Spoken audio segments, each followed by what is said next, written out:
一个看似普通的 IP 变化，为何引发如此多关注？最近一段时间，关于小刘是否已经回到中国的讨论，再次在网络上被点燃。起因并不复杂，有人注意到小刘相关账号的 IP 地址显示在中国，紧接着又有自称凯凯奶奶家乡的邻居在评论区或私下透露，小刘已经回来了，正在国内陪父母准备春节。这两条信息单独看，或许都不足以引发大规模讨论，但当他们几乎在同一时间出现，再结合近期凯凯视频突然停更，爷爷奶奶主动表示休息一段时间，这条时间线就显得耐人寻味。于是一个问题被反复提出，小刘回国的可能性到底有多大？先说 IP 显示，它能证明什么，又不能证明什么？很多人第一反应是 IP 在中国，那肯定是人回来了。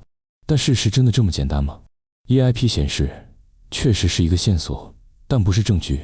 我们必须承认，在绝大多数情况下， IP 显示在中国确实意味着账号操作环境在国内，但同时它也存在几种常见例外情况。使用国内网络环境代登录，账号由家人或他人短期管理，网络节点显示延迟或误差。也就是说， IP 只能说明账号在哪，不能直接等同于人在哪。那为什么这次 IP 变化格外引人关注？关键在于背景叠加。如果只是单纯的 IP 变化，讨论热度不会持续，但它出现的时间点恰好伴随着凯凯视频连续停止更新，爷爷奶奶主动退网休息，亲属与邻居传出已回国的说法。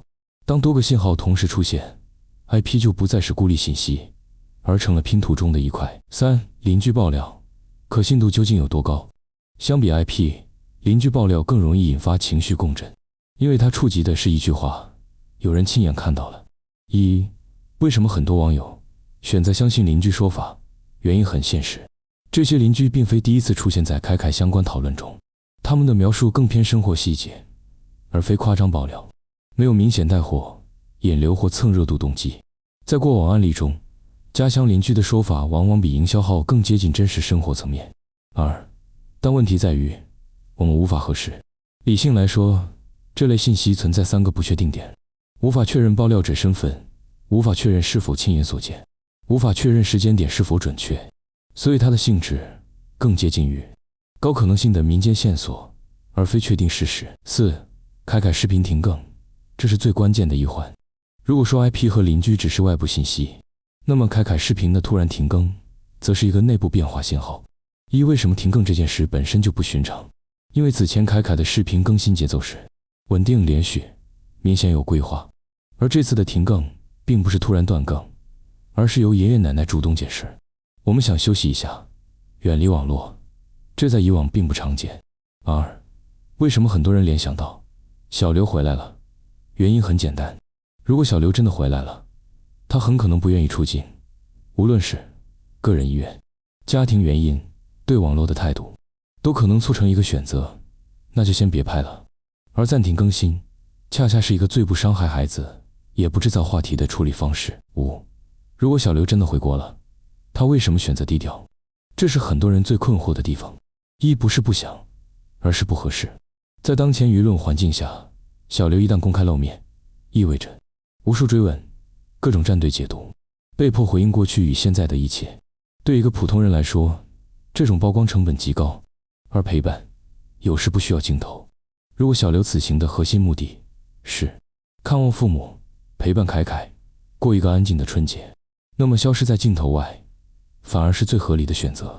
我们真正该关注的不只是回没回来。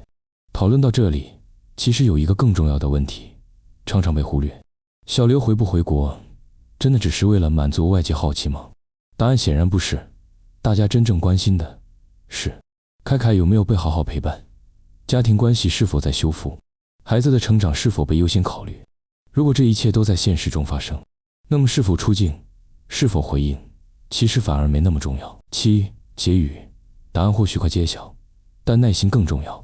综合目前所有信息来看，小刘回国的可能性确实不低，但在没有本人或家人明确说明前，一切仍应停留在理性推测层面。